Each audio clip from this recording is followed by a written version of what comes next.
네, 딱 그러면 다 찾으신 줄 믿고 다 같이 마가복음 12장 1절에서 12절 다 같이 읽어보도록 하겠습니다. 예수께서 비유로 저희에게 말씀하시되 한 사람이 포도원을 만들고 산울로 두르고 즙자는 구유자리를 파고 망대를 짓고 농부들에게 새로 주고 타국에 갔더니 때가 이름에 농부들에게 포도원 소출 얼마를 받으려고 한 종을 보내니 저희가 종을 잡아 심히 때리고 거저 보내었거늘 다시 다른 종을 보내니 그의 머리에 상처를 내고 능욕하였거늘 또 다른 종을 보내니 저희가 그를 죽이고 또 그 외 많은 종들도 혹은 때리고 혹은 죽인지라. 오히려 한 사람이 있으니 곧 그의 사랑하는 아들이라. 최후로 이를 보내며 가로되 내 아들은 공경하리라 하였더니 저 농부들이 서로 말하되 이는 상속자니 자 죽이자 그러면 그 유업이 우리 것이 되리라 하고 이에 잡아 죽여 포도원 밖에 내어 던졌느니라. 포도원 주인이 어떻게 하겠느뇨? 와서 그 농부들을 진멸하고 포도원을 다른 사람들에게 주리라. 너희가 성경에 건축자들의 버린 돌이 모퉁이의 머릿돌이 되었나니 이것은 주로 말미암아 된 것이요 우리 눈에 기이하도다 함을 읽어보지도 못하였느냐 하시니라. 저희가 예수의 이 비유는 자기들을 가리켜 말씀하심인 줄 알고 잡고자 하되 무리를 두려워하여 예수를 버려두고 가니라. 아멘. 자, 우리 지난 주거리 살짝 한번 기억하고 가봅시다. 성전을 예수님께서 거니세요. 예수님께서 이제 성전을 거니십니다. 거니시면서 무슨 생각을 하셨을까? 하나님께서 이 땅에, 이스라엘 땅에, 그리고 온 세상에 구원을 이제 이루실 건데 그 하나님이 임재하시는 이 성전, 그 성전에서 하나님의 일하실 그것을 바라보면서 성전을 거닐고 계셨어요. 그런데 이게 못마땅한 이제 사람들이 있었죠. 종교 지도자들이 있었어요. 종교 지도자들이 이제 예수님 앞에 나와서 아주 따져 묻는 겁니다. 네가 뭔데 지금 이런 짓을 하고 다니냐? 네가 뭔데? 사내들인 공회원도 아닌데 네가 왜 성전을 청소하려고 하고 네 멋대로 하려느냐? 누가 이런 일을 할 권세를 줬느냐? 라고 따져 묻죠. 예수님이 이 권세가 없는데도 불구하고 성전을 이렇게 청소하신 건가요? 아니에요. 예수님은 이 사람들이 생각하는 권세보다 훨씬 더 높고 귀한 권세를 가지고 이런 일들을 행했어요.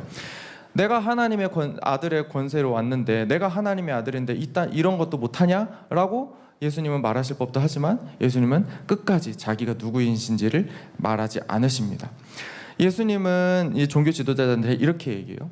그러면 너희가 내가 말하는 질문에 답해봐. 그럼 내가 너희한테 말해줄게 라고 얘기하면서 역으로 질문을 하시죠.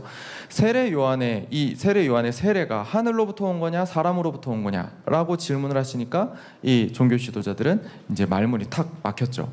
왜냐하면 이제 세례 요한의 세례가 하늘로부터 왔다라고 하면 그 하늘로부터 온 이 세례 요한의 이 말, 내가 예수님이 하나님의 아들이라는 거, 이 세상을 구원할 이 어린 양이라는 거를 너네 왜 믿지 않았고 세례 요한이 죽을 때 너네 뭐 했고 이라고 이제 역으로 이제 공격을 당하는 거고, 만약에 세례 요한의 세례가 하늘가 아니라 사람에게서 왔다라고 하면 이 사람들은 자신들을 지지하는 사람들을 잃어버리는 거죠. 왜냐하면 이 사람들은 그러니까 이 종교 지도자들을 지지하던 사람들은 이 세례 요한이 정말 하나님의 참 예언자라고 알고 있었기 때문에 이 종교 지도자들은 사람들의 관심과 지지를 먹고 사는 사람들이었기 때문에 이 사람들의 이 시선을 외면할 수가 없었어요.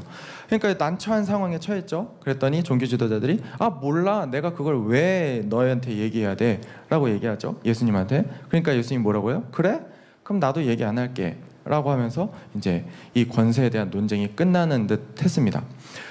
예수님의 겉모습을 보고 종교 지도자들은 예수님께 따져 묻는 거죠. 네가 뭔데 이런 일을 하냐? 마찬가지로 세상은요, 우리들의 겉모습을 보고 이렇게 얘기합니다. 네가 뭔데 하나님의 자녀가 됐는데, 네가 무슨 자격으로 하나님의 자녀가 됐는데, 네가 뭔데? 네 꼴을 봐. 너 뭔데 진리를 논해라고 얘기할 때 우리가 뭐라고 얘기해야 되냐면, 그래, 나 알아. 나 죄인인 거 알아. 하나님도 나 죄인인 거 알고 있어. 그런데 하나님이 나를 하나님의 자녀로 만드셨고 그렇게 만드시기 위해서 십자가를 지셨고 부활하셨어. 그래서 내가 하나님의 자녀로 사는 거야 라고 겸손하면서도 담대하게 세상에 얘기해야 된다라고 이제 저번 시간에 얘기를 했었죠. 그래서 오늘은 우리의 삶은 역전의 이야기일까라는 제목으로 말씀을 나눠보고자 합니다. 오늘 말씀 보면 포도원의 비유가 나오는데요. 사실 이 오늘의 말씀은요, 저번 주 내용에 이어서 계속해서 흘러가는 이 권세에 대한 논쟁의 이야기예요. 그러니까 11장이 끝나고 12장이 시작됐으니까 완전히 다른 거겠지라고 생각할 수도 있는데 전혀 아니라 11장에서 얘기했던, 예수님은 지금 종교 지도자들한테 이 권세에 대한 이야기를 포도원의 비유로 풀어가시는 장면이에요. 그러니까 예수님이 말한 이 권세, 이 종교 지도자들이 가지고 싶어했던 이 권세, 세상을 다스리는 권세, 오늘 포도원의 비유에서 나오는 이 포도원을 다스리는 권세가 누구의 것인지를 한번 기억하면서 한번 포도원의 비유를 다시 읽어볼게요. 예수께서 비유로 저희에게 말씀하시되, 한 사람이 포도원을 만들고 사늘로 두르고 즙자는 구유자리를 파고 망대를 짓고 농부들에게 새로 주고 타국에 갔더니, 때가 이름에 농부들에게 포도원 소출 얼마를 받으려고 한 종을 보내니 저희가 종을 잡아 심히 때리고 거저 보내었거늘, 다시 다른 종을 보내니 그의 머리에 상처를 내고 능욕하였거늘, 또 다른 종을 보내니 저희가 그를 죽이고 또 그 외에 많은 종들도 혹은 때리고 혹은 죽인지라. 오히려 한 사람이 있으니 곧 그의 사랑하는 아들이라 최후로 이를 보내며 가로되 내 아들은 공경하리라 하였더니, 저 농부들이 서로 말하되 이는 상속자니 자 죽이자, 그러면 그 유업이 우리 것이 되리라 하고 이에 잡아 죽여 포도원 밖에 내어 던졌느니라. 포도원 주인이 어떻게 하겠느뇨? 와서 그 농부들을 진멸하고 포도원을 다른 사람들에게 주리라. 네, 이 권세에 대한 이야기다라고 생각하면서 읽으면요, 이 포도원을 다스리는 권세가 지금 농부들한테 가지 않고 다른 사람에게 간다는 것을 대충 눈치챌 수 있습니다. 자, 사실 이 비유의 시작이요, 이렇게 해서 시작해요. 한 사람이 포도원을 만들고 사늘로 두르고 즙자는 구유자리를 만들고 뚜루루 타국에 갔더니, 이 예수님은요, 이 종교 지도자들이 자기한테 따져 묻는 거에 화낼 수도 있어요. 그러면서 막 비난을 하고 디스를 할 수도 있는데, 이 사람들의 귀를 아주 쫑긋 세우게 만듭니다. 뭐 어떻게 시작하면 포도원에 대한 이야기를 하거든요. 이스라엘 사람들에게 포도원의 이야기는요, 정말 유명한 이야기예요. 왜냐하면 예수님이 오시기 한 800년 전쯤에 이스라엘의 유명한 예언자 이사야가 포도원을 가지고 하나님의 말씀을 선포했거든요. 포도원을 가지고 이사야가 어떻게 얘기를 했냐면 초반에 이렇게 나옵니다. 내가 사랑하는 자에게 포도원이 있으며 심히 기름진 사내로다. 땅을 파서 돌을 제하고 극상품 포도나무를 심었도다. 그 중에 망대를 세웠고 그 안에 술틀을 팠었도다. 이걸로 시작이 돼요. 그러면은 이 정말 이 유명한 포도원의 노래라는 이 이사야의 예언, 종교 지도자들이 예수님이 포도원 얘기를 할 때 그거 알아, 나도 알아, 이사야가 얘기했던 그 포도원의 노래지 라고 하면서 귀를 쫑긋 세우겠죠. 예수님은 이 사람들의 관심을 싹 끌면서 다른 내용으로 전개를 시작하십니다. 들어보니까 뭔가 자기가 아는 내용이랑 좀 달라요. 그러면서 귀를 기울이기 시작하죠. 어떤 이야기가 나오나 했는데 이렇습니다. 포도원 주인이 포도원을 만들고 농부들에게 맡겼죠. 포도원 주인이 이제 포도를 가져오라고 종들을 보냅니다. 근데 농부들이 그 주인이 보낸 종들에게 포도를 제공해야 되는데 이 종들에게 포도를 제공하지 않고 오히려 때리고 그냥 아무것 맡기지 않고 보냅니다. 주인이 다시 종들을 계속해서 보내요. 그러니까 농부들은 계속해서 이 종들을 때리고 또 죽입니다. 계속 올 때마다 그 일이 반복되니까 이제 포도원 주인은 자신의 사랑하는 아들을 보냅니다. 내 아들은 알겠지, 내 아들은 알아보겠지. 포도원 주인은 계속 이렇게 생각하는 것 같아요. 포도원의 이 농부들이 내가 종을 보냈는데 이 종들이 나한테서 온 줄 모르고 포도를 빼앗으려 왔나 보다라고 이제 애써 그렇게 이해하면서 내 아들은 알아보겠지라고 하면서 자기 아들을 보내는 거죠. 근데 농부들이 어떡하나요? 포도원 주인의 아들이 왔다는 걸 알죠. 아는데도 이 포도원의 주인의 아들을 죽입니다. 왜 죽이나요? 얘만 죽이면 포도원 내 거야. 얘만 죽이면 포도원 우리가 차지할 수 있어 라는 생각에 포도원의 주인의 아들을 죽입니다. 그렇게 생각해보면 이 포도원의 농부는 어쩌면 포도원 주인이 보낸 종들의 정체도 다 알고 있었는데 그냥 포도가 주기 싫어서 포도원이 자기 거라고 생각한 나머지 그 종들을 다 죽이고 때린 거라고도 생각할 수 있어요. 그러니까 이제 포도원 주인이 어떻게 하나요? 이제 포도원에 가서 농부들을 다 죽이고 포도원을 다른 사람에게 주는 걸로 이야기가 끝납니다. 포도원, 예수님이 이 포도원 이야기를 통해서 무엇을 얘기하고 싶은지 우리가 한번 생각해 보기를 원합니다. 포도원의 비유에 따르면요, 포도원의 주인은 누구예요? 하나님이시고 포도원은 이스라엘을 상징합니다. 그리고 포도원을 관리하는 이 농부는 이제 하나님이 세운 종교 지도자들을 얘기해요. 그러니까 하나님은 종교 지도자들에게 이스라엘을 하나님의 말씀으로 잘 키워라 라고 맡겼는데, 종교 지도자들은 이스라엘이 자기 거라고 생각하면서 자기 마음대로 하려고 했죠. 저번 주에 제가 얘기했었잖아요. 성전을 자기 마음대로 이렇게 바꿨잖아요. 이방인의 뜰에서 막 장사하게 하고, 그래서 예배를 드리고 싶은 사람이 예배를 못 드리는 상황이 발생했죠. 결국 하나님이 이제 종들을 보내서 하나님의 말씀을 전달하려고 하는데, 이 종교 지도자들은 이제 그 말을 듣기 싫은 거죠. 자기 뜻에 맞지 않는다고 이 예언자들을 때리고 죽였다는 것을 예수님이 비유로 설명을 합니다. 한 명만 그런 게 아니라 하나님이 예언자들 보내시는 족족 이제 종교 지도자들은 예언자들을 죽여 나간 거예요. 그래서 끝까지는 어떻게 해요? 하나님이 이제 하나님의 아들을 이제 이 세상에 보내서 이스라엘에 보내셨는데, 이 종교 지도자들 자신의 뜻이 맞지 않는다고 예수님까지 죽일 거다라고 예수님이 이제 포도원의 이야기를 통해서 얘기하는 거죠. 그런데 예수님을 죽여서 이 지도자들이 이스라엘을 갖게 되나요?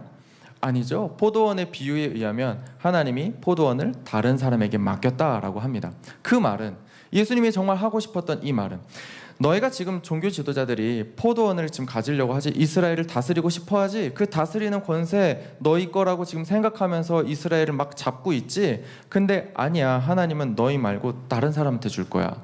너희 거 아니야. 이스라엘을 다스리는 권세 너희 거 아니야 라고 이제 포도원의 비유를 통해서 말씀하시는 겁니다. 그러면 누구한테 줄까? 이게 지금 물음표가 뜨겠죠. 그러면은 예수님이 누구한테 주는지를 어떻게 말하냐면은 그 다음에 건축자들의 이야기를 통해서 얘기를 하십니다. 한번 읽어볼게요. 너희가 성경에 건축자들의 버린 돌이 모퉁이의 머릿돌이 되었나니 되었다는 것을 읽지 못하였느냐? 이것은 주로 말미암아 된 것이요 우리 눈에 기이하도다 함을 읽어보지도 못하였느냐 하시니라.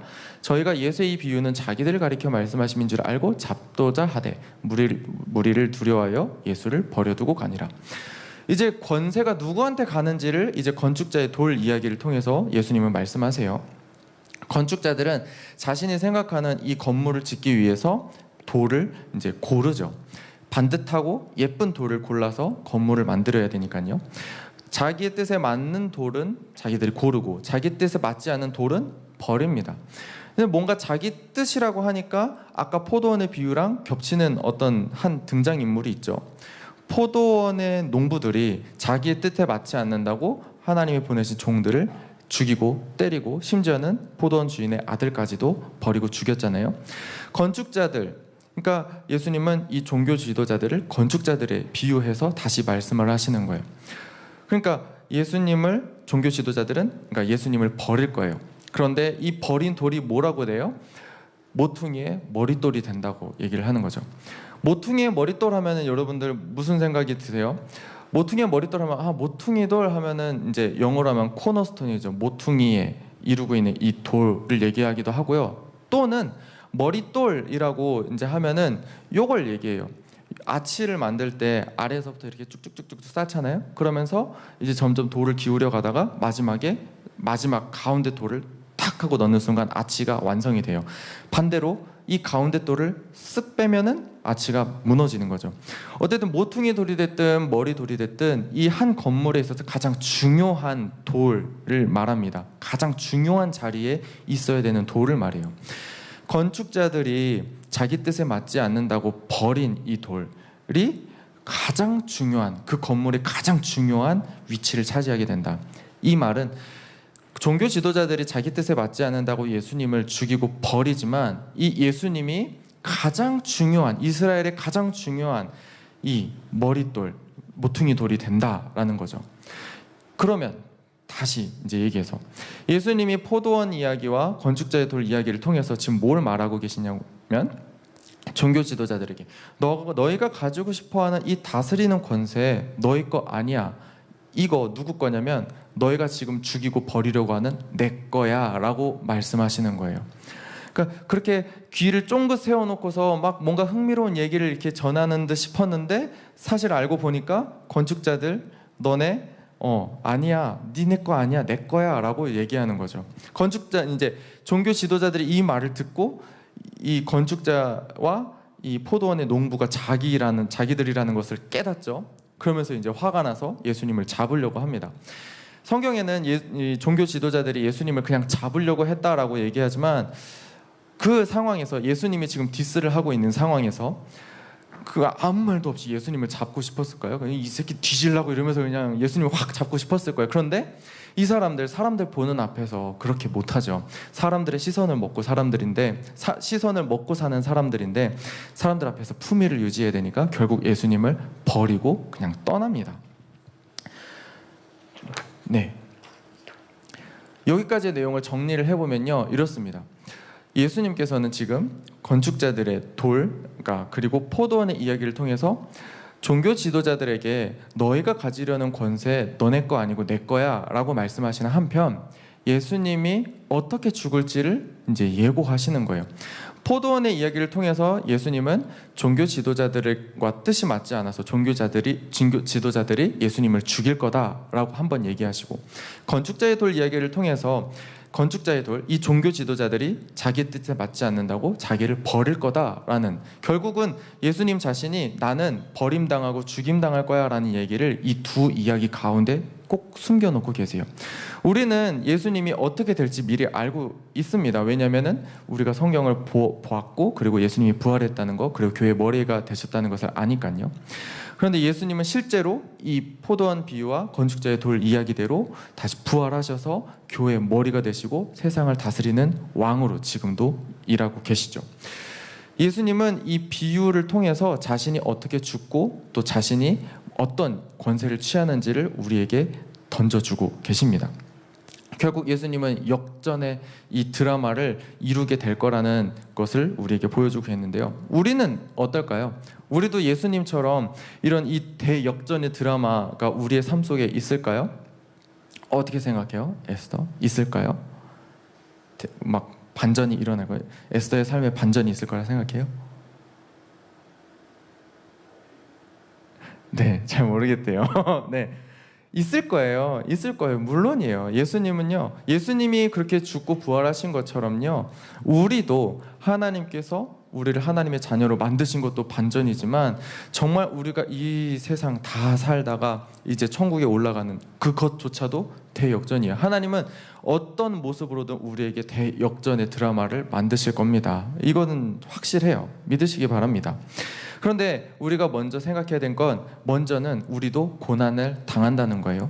예수님이 아무것도 없이 그냥 확 하고 세상의 왕으로 올라가신 게 아니라 고난을 당하고 또 버림을 당하고 죽임을 당한 다음에 다시 부활을 해서 역전을 얻으셨듯이 우리도 이 대역전의 드라마, 이 영광을 취하기 전에 먼저 고난을 당하게 된다는 거예요. 왜 우리가 고난을 당해야 될까요? 오늘 말한 것처럼 건축자들의 이 생각하는 그 뜻에 맞지 않기 때문이에요. 세상이 말하는 그 가치관, 세상이 요구하는 그런 것들과는 다른 삶을 살고 다른 것을 말하고 다른 것을 꿈꾸기 때문입니다. 세상은 뭐라고 얘기하냐면요, 뭐 각종 편법을 써서 이제 이득을 취하라고 말해요. 뭐 돈이 다야 막 이러면서 요즘에 여러분들 뉴스로 많이 들어봤잖아요. 이렇게 땅 따먹게 하시는 분들 있잖아요. 네. 그런 것처럼 막 편법을 써라 막 이렇게 하시는 것, 그렇게 우리가 사나요?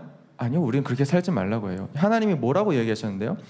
공정하고 정의롭게 살라고 얘기해요. 하나님의 사람으로 살아갈 때는 공정하고 정의롭게, 저울을 기울이지 말고 이 잘못된 이 무게추를 가지고 저울을 왔다 갔다 하지 말라고, 그 뇌물을 받지 말라고, 이렇게 공정하고 정정당당하게 살아가라고 얘기해요. 그 어느 한 명 피해 입지 않게 그렇게 살아가라고 얘기합니다. 세상이 이 말이 옳다고 생각할 거예요. 그런데 이대로 살고 싶어 할까요? 아니요. 나만 잘 살면 되거든요. 세상이 이렇게 사는 우리들을 아주 달가워할까요? 아니요. 너네만 그렇게 바르게 사냐? 니네가 뭔데? 라고 종교 지도자들이 얘기했던 대로 얘기할 거예요. 또 세상은 이렇게 얘기합니다. 세상은 이 세상 살아가면서 뭔가 더 화려한 거, 또 뭔가 이렇게 너희한테 득이 될 만한 우상들, 그리고 돈, 재물, 권력 이런 것들을 잡고 살아가라고. 그래야 너의 삶이 편해진다라고 얘기해요. 그런데 그리스도인들은 뭘 붙잡고 살아가나요? 딱 하나 붙잡고 살아가는 게 있는데 바로 예수님 붙잡고 살아가는 거잖아요. 하나님 붙잡고 살아가는 거잖아요. 이 세상에서 그렇게 뭐 잘 나갈 수 있게 만드는 것들 많아 하지만 그것조차도 하나님께서 만드셨고 하나님께서 우리에게 부어주시는 대로 우리가 누리는 거고, 그렇기 때문에 우리는 하나님을 붙잡으면 돼 라고 얘기를 하죠. 세상이 이 말을 좋아할까요? 싫어해요. 싫어해요. 너네만 잘났냐 또 이렇게 또 얘기한단 말이죠. 결국 세상은 우리를 그 건축자들이 버린 돌처럼 우리를 세상에서 소외시키려고 하고 또 버리기도 하고 때로는 박해를 받기도 해요. 여러분들 이런 거 당한 적 있나요? 내가 예수님 믿는 것만으로도 뭔가 이렇게 욕을 얻어먹거나 막 박해를 당했거나 이런 사람들이 있나요?